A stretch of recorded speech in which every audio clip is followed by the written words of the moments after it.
بەیاننامەی کومیتەی ناوەندی حیزبی کۆمۆنیستی ئێران بە بۆنەی سێمین ساڵیادی شۆڕشی ژن ژیان ئازادی لە سەروبەندی ساڵڕۆژی گەورەترین ڕووداوی 47 ساڵی دەسەڵاتی کۆماری ئیسلامی ئێران وا تاخێزی شۆڕش گێڕانەی ژن ژیان ئازادی داین.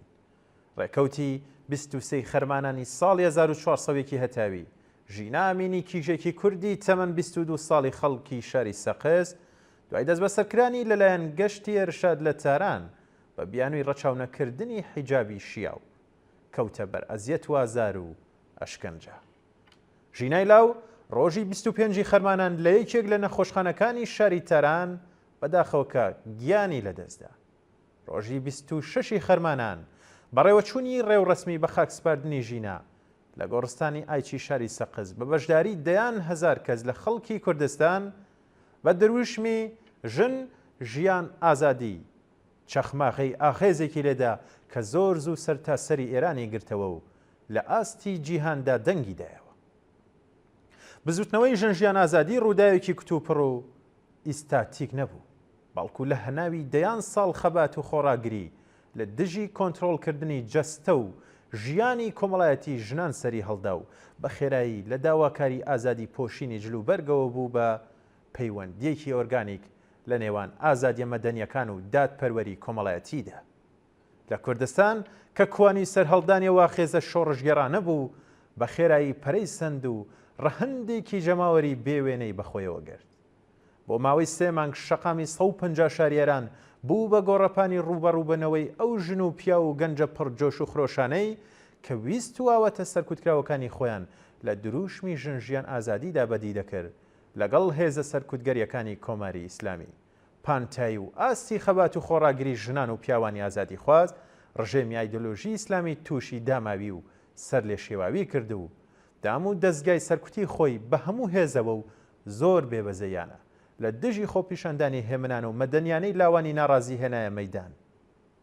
لە بەرامبەردا خۆڕاگری و فیداکاریەکەی کەم وێنە دروست بوو کە سەدان کەس گیانیان لە پێناو دۆزی ڕزگاری خوازانەی خۆیاندا بەخت کرد و هەزاران کەسیش زیندانی کران و دەیان کەس لە سێدارە دران و چەند هەزار کەسیش بریندار بوون. سەرنجام ئەم ئاخێزە لە شێوازی هاتنە سەر شەقامەکان کە یەکێک بوو لە بەردەوامترین ئاخێزە جەماوەریەکان لە ماوەی 46 ساڵی ڕابردوودا دامرکایەوە. بەڵام بەگرتنەبەری داهێنان و تاکتیکی نوێ لە دەیان بوار و مەیدانی دیکەی ژیانی کۆمەڵایەتی و سیاسیدا هەروە بەردەوام بوو. ئەم بزوتنەوەیە لە بواری مافی ژناندا خوازیاری ئازادی پۆشینی جلوبەرگ و یەکسانی جەندەری و مافی بڕیاردان لەسەر جەستەی خۆی بوو. لە بواری ئازادیە کۆمەڵایەتیەکاندا خوازیاری مافی کۆڕ و کۆبوونە و ڕادەربڕین و ئازادی سیاسی و چالاکیە کللتوریەکان بوو بەبێ هیچ بەربەست و سنووردارکردنێک. لە بواری دادپەروەری کۆمەڵایەتیدا خوازیاری کۆتایی هێنان بەنایەکسانیە کۆمەڵایەتیەکان، خۆشگوزارانی ئابووری و ژیانێکی باشتر و هەروەها کۆتایی هێنان بە هەڵاواردن و گەندەڵی بوو. هەموو ئەو داواکاریانە لە دروشمی جوانی ژن ژیان ئازادیدا بەرجەستە بووە. یەکەمین ساڵ ڕۆژی شۆڕشی ژینە دەرکەوتنی هێزی جەماوەر بوو لە ڕوخساری پەشۆکاوی ڕژێمدا. کۆماری ئیسلامی هەموو هێزی سەرکوتگەرانەی خۆی بەکارهێنا بە مەبەستی پێشگرتن لە بەڕێوەچوونی ڕێو ڕەسمیاتکردنەوە لە ساڵیادی شۆڕشی ژینە. ڕێوشوێنەکانی ڕژێم بۆ پێشگرتن لە ئامادەبوانی خەڵک لەسەر گڵکۆییان بەخت کردووان گەلێک بەربڵاو و بێوێنە بوو. ئەوەی کە لە یەکەمین ساڵیادی شۆڕشی ژینادا شاهیدی بووین لە ڕاستیدا بریتی بوو لە زاڵکردنی حاڵەتێکی ئاوارتەیان حکومەت نظامیەکی بە تەواومانە لە سەرانسەری ئێران. بەرفراوانترینی ئەم ڕێوشوێنانە لە شاری سەقز زێدی ژیناگیرایە بەر. 24 کاتژمێر پێشتر هەموو ڕێگاکانی چوون بۆ گۆڕستانی ئایچیان داخست، هەروەها تانک و زرێپۆشیان لەسەر گڵکۆی ژینا جێگیر کرد. دەربیچەکانی بەنداوی چراغوێسی سەقزیان کردەوە بۆ ئەوەی ڕێگا لاوەکیەکانی چوون بۆ گۆڕستانی ئایچی دابخن. ئەمجارە جەماوەر هێزی لە بن نەهاتووی خۆیان لە ڕوخساری پەشۆکاوی ڕژێمدا بینی. ئەزمموی شۆڕشی ژینانی شانیدا کە درێژەدان بەم خەباتە لە هەمان کادا خۆپاراستن لە دانی قوربانی زیاتر گرنگیەکی تایبەتی هەیە. لە ڕاستیدا ئێمە نەبەردێکی هەنگاو بە هەنگاو و ئەنجامدارمان لە پێشە. نەبەردێکی کە چین و توێژە کرێکاریەکان و جەماوەری بێبەشی پەراوێزی شارەکان هاوڕێ لەگەڵ خوێندکاران و ژنانی یەکسانی خواز ڕۆڵی یەکلاکەرەوە تێیدا دەبینن. بەڵام بەم حاڵەشەوە هێشتا قۆناغگەلێکی دیکەمان لە پێشە تا گەیشتن بە سەرکەوتنی کۆتایی کە دەبێت بە وردبینی سیاسی و بە هەمان ئیرادە و ورەی خەباتکارانەی هەتا ئێستامانەوە خۆمان بۆ تێپەڕاندنی ئامادە بکەین. گرتنەبەری تاکتیکی گونجاو بە ئاراستەی استراتیژیەکی ڕوون مەرجێکی پێویستە بۆ سەرکەوتنمان. مانگرتنی گشتی وەک یەکێک لەو تاکتیکانە کاریگەری خۆی لە دژی کۆماری ئیسلامی لە بابەت زەمینگیرکردن و پازیفکردنی هێزەکانی سەرکوت سەلماندووە. خەڵکی کوردستان بەگرتنەبەری و تاکتیکە خەباتکاریانە چەندین جار کۆماری ئیسلامیان ناچێت بە پاشەکشە کردووە و هێزە سەرکوتگەریەکانیان لە ئازیرادەی یەکگرتووی خۆیاندا بە چۆکدا هێناوە. بەرپرسانی ڕژیم لە کاتێکدا کە لە ژێر گوشاری قەیرانە جۆرا و جۆر و لێک هەڵپێکراوەکاندا تا دێت لاوازتر دەبن و بێتواناییان لە بەڕێوەبردننی کۆمەلگا قوڵتر و ئاشکراتر دەبێت، لە هەموو کاتێک زیاتر ترس لە ئەگەری سەرهەڵدانی هەر بزوتنەوەیەکی ناڕزایەتی تووشی سەر لێ شێواویان دەکات. بەڕێوەچوونی ڕێوڕسمی ڕێزگرتن لە یادیگیان بەخت کردوان لەلایەن بنەماڵەکان و هەوڵاتیانی ئازادی خواز و بوێرەوە یەکێک لەو مەیدانە ناڕزایەتیانەی کە بەرپرسان و کاربەدەستانی ڕژیم گەلێک نیگەرانن لە پەرەسەندنی. هەر بەم هۆیەوە بەردەوام و بە تایبەتی لە سەروبەندی ساڵیادی گیان بەخت کردواندا هەموو هێزی سەرکوتگەری خۆیان بەکارهێنا و بەکاری دەهێنن بۆ ئەوەی پێشبگرن لە بەڕێوەچوونی هەر چەشنە ڕێو ڕسمێکی کە دەبێتە هۆی یەکگرتووی جەماوەر، بەڵام بەردەوام شکستیشیان هێناوە. بنەماڵەی گیان بەخت کردوان و دایکانی داغدار تێشووی سەرکوتیان بەرز کردوێتەوە و یادەوەری بزوتنەوەکەیان بە زیندوی ڕاگرتووە. ڕێوڕسمیاتکردنەوەی گیان بەخت کردوان نەک هەر بووەتە فەرهەنگێکی ناڕزایەتی، بەڵکو بووەتە هەوێنی دروستبوونی پەیوەندیەکی قوڵتر لە نێوان بنەماڵی گیان بەخت کردوان و کۆمەڵگادا. بەڕێوەچوونی ئەو ڕێوڕسمانە گوزارشتە لە خەبات و تێکۆشانی بەردەوام لە پێناو ئازادی و دەربڕینی ناڕزایەتی لە دژی ستەمکاران. سەرەڕای سەرکوتگەریەکانی ڕژیم ئەم ڕێوڕسمانە بوونەتە شوێنێک بۆ کۆبوونەوە هاوپشتی و یەکگرتووی لە ناو جەماوەردا و بەم جۆرە هێزی ئیرادەی گشتی زیاتر نیشان دەدات. هاوپشتی نێوان بزوتنەوە جۆرا و جۆرە کۆمەڵایەتیەکان لەم ڕەوتەدا زۆر گرنگە. ئەزمموی ناڕزایەتیەکانی ڕابردوو دەتوانێت یارمەتی دەربێت بۆ بەهێزکردنی هەنگاوەکانی داهاتوو، بەرزکردنەوەی هێز و توانای کۆمەڵانی خەڵک. ئەم بزوتنەوەیە توانیویەتی هاوپەیمانیەکی پراکتیکی لە نێوان ئازادی خوازی مەدەنی و عەداڵەت خوازی چینایەتیدا دروست بکات. کرێکاران، پەراوێزنشینان، خوێندکاران و ژنان لە زمانێکی هاوبەش نزیک بوونەتەوە. ئەگەرچی ناڕزایەتیە ئاشکراکان دامرکاوەتەوە، بەڵام پاڵنەرە بنەڕەتیەکانی هەروە بەردەوامن و دەستکەوتەکانی ئاخێزی ژن ژیان ئازادی هەمویان بەرجەستە و دیارن. ئەم بزوتنەوەی ئاسی وشیاری و سەبارەت بە مافە مرۆی و کۆمەڵایەتیەکانی ژنانی لە نێو چین و توێژە جۆرا و جۆرەکانی کۆمەڵگادا بەرز کردوێتەوە. وەک شۆڕشێکی فەرهەنگی ڕاستەقینە زۆرێک لە تابۆکانی ناو بنەماڵە و کۆمەڵگای تێکشکاندووە. هاوپشتی نەتەوەکانی نیشتەجێ ئێرانی لە بەرامبەر سیاسەتی هەڵاوەردن و دووبەرەکینانەوەی ڕژێمی ئیسلامی و ئۆپۆزیسیۆنی بۆژوازی ڕژیم بەهێزتر کرد. کەشی ناڕزایەتی کۆمەڵگای ئێرانی زیاتر سیاسی کردەوە و کۆمەڵگای ئێرانی خستە سەر ڕێچکەی بە ئاگابوونەوەیەکی سیاسی نوێ.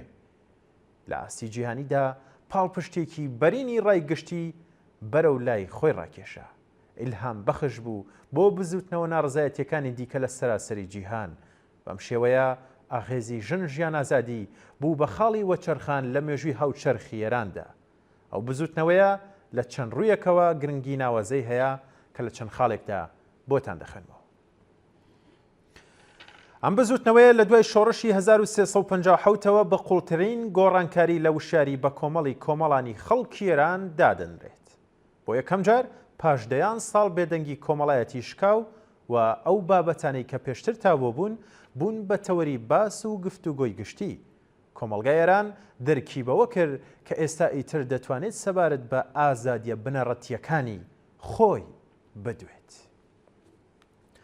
خاڵێکی تر ئەم ناڕزایەتیانە نیشانیدا کەنەوەی گەنجی ئێران نەک هەر ئامادەیە بۆ گۆڕانی بنەڕەتی، بەڵکو ئامادەیە باجی قورسیش لە پێناو دەستەبەرکردنی ئازادیدا بدات. ئەمجیلە کە لە سەردەمی ئینتەرنێت و پەیوەندە جیهانیەکاندا گەورە بووە، چیتر ئامادە نییە بربەست و سنووردارکردنی سەدەکانی ڕابردوو قبول بکات و خۆی بە شایستەی ژیان و ئازادی دەزانێت. ژنانی ئێران ئیتر نەک وەکو قوربانی، بەڵکو وەک پێشەنگی گۆڕانکاریەکان دەناسرێن. ئەوان سەلماندیان کە دەتوانن بزوێنەری سەرەکی گۆڕانکاری کۆمەڵایەتی بن و نەک تەنها خوازیاری مافی خۆیان، بەڵکو خوازیاری گۆڕانکاری کۆمەلگان بە شێوەیەکی گشتی. ئەم بزوتنەوەیە پێگەی ژنانی ئێرانی لە ئاسی ناو خۆ و نێودەوڵەتیشدا بە شێوەیەکی بنەڕەتی گۆڕی. خاڵێکی تریش دەڵێ شۆڕشی ژینە سنوورە جوگرافی و فەرهەنگیەکانی تێپەڕاندوو بوو بە سیمبول و هێمایەکی جیهانی بۆ خەبات لە دژی ستەم، دروشمی ژن، ژیان، ئازادی بە زۆر زمان و لە وڵاتە جۆرە و جۆرەکان دووپات کرایەوە و نیشانیدا کە ویست و داخوازیەکانی خەڵکی ئێران هاو ئاوڕاستە و هاوتەریب لەگەڵ ئاماجە جیهانیەکانی مرۆڤەکانن. ئەگەر چی زۆربەی ئامانجەکانی ئەم بزوتنەوەی بەدی نەهات و کۆماری ئیسلامی تا ئێستاش لەسەر کارە، بەڵام کاریگەریە کۆمەڵایەتی فەرهەنگی و سیاسیەکانی قوڵ و بەردەوامن. گۆڕینی ڕەفتاری کۆمەڵایەتی بەرزکردنەوەی ئاستی متمانە بەخۆبوون و بوێری لە ڕادەربڕین و بیر و ڕاو بەهێزکردنی ورەی خۆراگری لە بەرامبەر بربەست و سنووردارکردنەوەکان لە زومرەی ئەو کاریگەریانن کە تا ئێستاش بەردەوامن. گەشتی ناو زراوی ئێرشاد دوای چەندین جار گۆڕینی ڕنگ و ناوی خۆی کۆکرایەوە. یاسای حەجابی زۆرم لێ توور هەڵدرایە ناو زەبڵدان و ئەم سەنگەرە ئیدۆلۆژیە گرنگەی ڕژێم یەکڕا ڕووخا. شکستی ڕژێم لە سەپاندنی حەجابی زۆرم لێ یەکێک بوو لە دەستکەوتە درەوشەوەکانی شۆڕشی ژن، ژیان، ئازادی. بەڵام ئەمە تەنیا لایەنێکی ئەم ڕووبەڕووبوونەوە بەری نەبوو لەگەڵ کۆنەپەرستی ئیسلامی. شۆڕشی ژینە خەبات لە دژی ئاپاردایتی جێندەری بە خەبات لە پێناو نان و ئازادیدا گرەیداوە. ئەم بزوتنەوەی ژن، ژیان، ئازادی نیشانیدا کە دەسەڵاتی ڕاستەقینە لە دەستی جەماوەردایە و هیچ پێکهاتەیەکی سیاسی ناتوانێت بۆ هەمیشە لە بەرامبەر ویست و ئیرادەی بە کۆمەڵدا خۆڕاگری بکات. ئەگەر چی ڕەنگە ڕێگای بەدیهێنانی تەواوەتی ئامانجەکانی ئەم بزوتنەوەیە دوورمەودا بێت، بەڵام تۆوی گۆڕانکاری چێنراوە و لە هەلومەرجی گونجاودا سەوز دەبێت. ئەزمموی مێژووی دەری دەخات کە بزوتنەوە کۆمەڵایەتی ڕاستەقینەکان هەرگیز بە تەواوی لە ناو ناچن، بەڵکو بە شێوەی جۆرا و جۆر بەردەوام دەبن تا ئەو کاتەی دەگەنە ئامانجەکانیان. بەم پێیە بزوتنەوەی ژن، ژیان، ئازادی نەک هەر ڕووداوێکی مێژووی، بەڵکو دەستپێکی وەرزێکی نوێیە لە مێژووی ئێرانی هاوچەرخدا کە بڕیارە کاریگەریەکانی تا ساڵەکانی داهاتوش هەروە بەردەوام بێت. بژی شۆڕشی ژن، ژیان، ئازادی بڕوخێت کۆماری ئیسلامی، بژی ئازادی، بژی سۆسیالیزم. کۆمیتەی ناوەندی حزبی کۆمونیستی ئێران 22 خەرمانانی 1404 هەتاوی 13 سێپتامبەری 2025 زاینی.